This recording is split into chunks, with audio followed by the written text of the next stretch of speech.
ప్రపంచ వివాహ పరిచయ వేదిక #1 మ్యాట్రిమోనీ యాప్ 3 Knots తో లాగిన్ అవ్వండి. మీకు సరైన జీవిత భాగస్వామిని మీరే ఎన్నుకోండి. రైస్ కుక్కర్లు గ్రైండర్లు పంచుతా ఉంటే స్థానిక ఎన్నికల అధికారులు చోద్యం చూస్తా ఉన్నారు. ఈ విషయాన్ని ఈరోజు ఎన్నికల కమిషన్ కు అన్ని వీడియోలతో సహా ఆధారాలతో సహా ఫోటోగ్రాఫర్లతో సహా అన్ని కూడా వారికి అందించడం జరిగింది. తక్షణమే ఆయా అధికారులపైన చర్యలు తీసుకోవాలని చెప్పి కోరాం.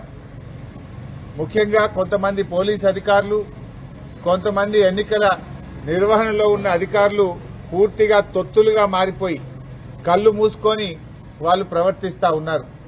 మేము అక్కడి నుంచి సివిజిల్ యాప్ లో కంప్లైంట్ ఇచ్చాం, కొన్ని వీడియోలతో సహా కంప్లైంట్ ఇచ్చాం, రాతపూర్వకంగా కంప్లైంట్ ఇచ్చాం, వాట్సాప్ లో కూడా పోలీస్ అధికారులకు కంప్లైంట్లు పంపాం. కానీ వీళ్లు అక్కడికి వెళ్లకపోవడం, వెళ్లడానికంటే ముందే సమాచారం ఇచ్చి వీళ్లు లేటుగా ఆలస్యంగా వెళ్లే విధంగా ప్రవర్తిస్తా ఉన్నారు.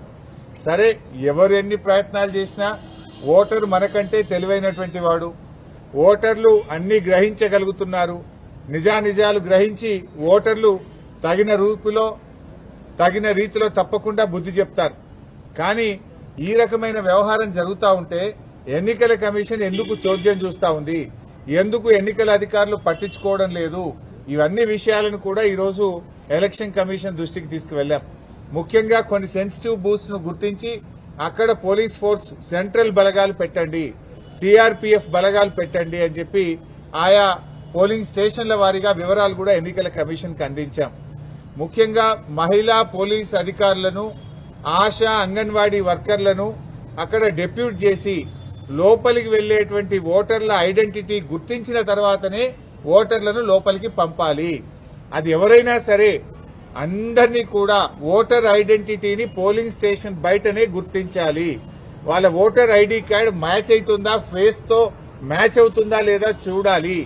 ఓటర్ ఐడి గుర్తించకుండా ఓటర్లను పోలింగ్ స్టేషన్ లోకి పంపకూడదు. మహిళలను గుర్తించడానికి ప్రత్యేకంగా ఒక కౌంటర్ పెట్టండి. అదొక వాళ్లకు కంప్లీట్ ఒక రూమ్ లాంటిది ఏర్పాటు చేసి అక్కడ మహిళా ఆశా అంగన్వాడీ వర్కర్లు, మహిళా పోలీస్ అధికారులు ఉండి వారిని గుర్తించిన తర్వాతనే పోలింగ్ స్టేషన్ లోకి అనుమతించాలని వ్రాతపూర్వకంగా మేము కంప్లైంట్ ఇచ్చాం. మా దగ్గర స్పష్టమైనటువంటి వీడియో ఆధారాలు కూడా ఉంటే వారికి చూపించడం జరిగింది.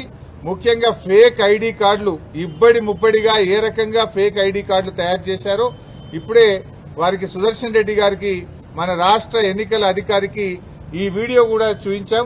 మీరు కూడా ఈ వీడియో చూడొచ్చు. ఇక చూడండి, ఇన్ని ఫేక్ ఓటర్ ఐడి కార్డులు ఏ రకంగా వచ్చినాయి బయటకు. ఈ ఓటర్ ఐడి కార్డులు ఇన్ని కుప్పలు కుప్పలుగా బయట ఎట్లా వస్తా ఉన్నాయి. ఇదే కాకుండా ఇంకొక వీడియో కూడా ఉంది, ఫేక్ ఐడి కార్డుల వీడియో. అది కూడా వారి మొబైల్ కు పంపాం, వారికి చూపించాం. చూడండి, కుప్పలు కుప్పలు గుట్టలుగా ఫేక్ ఐడి కార్డులు ఈ రోజు బయట ఉన్నాయి. ఈ గుట్టలుగా ఫేక్ ఐడి కార్డులు ఏ రకంగా వచ్చినాయి, మరి ఎన్నికల అధికారులు పోలీసులు ఏం చేస్తా ఉన్నారు, ఈ ఆధారాలన్నీ వారికి చూపించడమే కాదు వారి మొబైల్ కూడా పంపాం. ఎలక్షన్ అబ్జర్వర్, ఇతర రాష్ట్రాల నుంచి వచ్చినటువంటి ఎలక్షన్ అబ్జర్వర్స్ కూడా ఇవన్నీ కూడా ఇవ్వడం జరిగింది. ముఖ్యంగా ఇవే కాకుండా చీరల పంపిణీ వీడియోలు, డబ్బు పంపిణీ వీడియోలు, అన్ని వీడియోలు కూడా ఈరోజు సుదర్శన్ రెడ్డి గారికి ఇచ్చాం. వారైతే మాకు ఈరోజు చెప్పారు, తప్పకుండా మేము యాక్షన్ తీసుకుంటాం, ఆ అధికారుల మీద చర్యలు తీసుకుంటాం, అవసరమైతే స్వయంగా నేనే విజిట్ చేస్తానని కూడా చెప్పారు.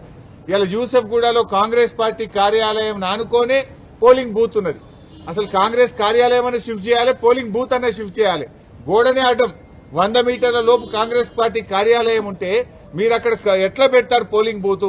Either you shift the polling booth are shift the Congress party office అని దాని ఆధారాలు కూడా వారి ముందు పెట్టడం జరిగింది.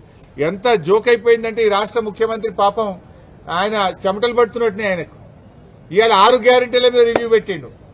నాయన రేవంత్ రెడ్డి, నీకు 2 సంవత్సరాల్లో 6 గ్యారెంటీల మీద రివ్యూ పెట్టడానికి ఎప్పుడు టైం దొరకలేదా నీకు? నువ్వు ఆ రోజు ఎన్నికల ముందు ఏం చెప్పావు? మొదటి అసెంబ్లీలోనే 6 గ్యారెంటీలకు చట్టబద్దత కల్పిస్తామని ఆ రోజు ప్రజల ముందు చెప్పారు. ఎన్ని అసెంబ్లీ సమావేశాలు జరిగాయి, ఎన్ని కేబినెట్ మీటింగులు జరిగాయి, ఏ ఒక్క రోజు 6 గ్యారెంటీల మీద చర్చించకపోతివి. ఇవాళ 6 గ్యారెంటీలు యాదికి వచ్చినాయా నీకు? అంటే నీకు చెమటలు పట్టినాయి. నీకు ఇవాళ గల్లీ తిరుగుతున్నావు, మోకాళ్ల మీద తిరుగుతున్నావు బిడ్డ. నువ్వు ఇవాళ 6 గ్యారెంటీల మీద రివ్యూ చేస్తున్నావు అంటేనే నువ్వు ఓటమిని అంగీకరించినవు. 6 గ్యారెంటీల మీద 2 ఏళ్లలో ఎందుకు రివ్యూ చేయలేదు? 100 రోజుల్లో 6 గ్యారెంటీలని ప్రజలకు హామీ ఇచ్చి 700 రోజులు గడుస్తుంటే ఎన్నడూ రివ్యూ ఎందుకు చేయలే? ఇవ్వాలనే నువ్వు రివ్యూ చేస్తున్నావంటే ముఖ్యమంత్రి ఇంకా ఓటర్లను మభ్యపెట్టడానికి, ఓటర్లను మోసపుచ్చడానికి ముఖ్యమంత్రి ఇంకా డ్రామాలు ఆడుతున్నాడు. ముఖ్యమంత్రి ఇవాళ ఏ రకంగా దివాలాకోరు రాజకీయాలు చేస్తున్నాడో రాష్ట్ర ప్రజలకు, జూబ్లీ హిల్స్ ప్రజలకు అర్థమైతా ఉంది. నువ్వు ఇంకా ఎన్ని డ్రామాలు ఆడినా, ఎన్ని నాటకాలు ఆడినా జూబ్లీ హిల్స్ ప్రజలు నిర్ణయించుకున్నారు. వాళ్ళు న్యాయబద్దంగా ఆత్మసాక్షిగా వాళ్ళు ఓటు వేస్తారు. సో ఇవన్నీ కూడా ఎలక్షన్ కమిషన్ దృష్టికి మేము తీసుకుపోవడం జరిగింది. Any other point?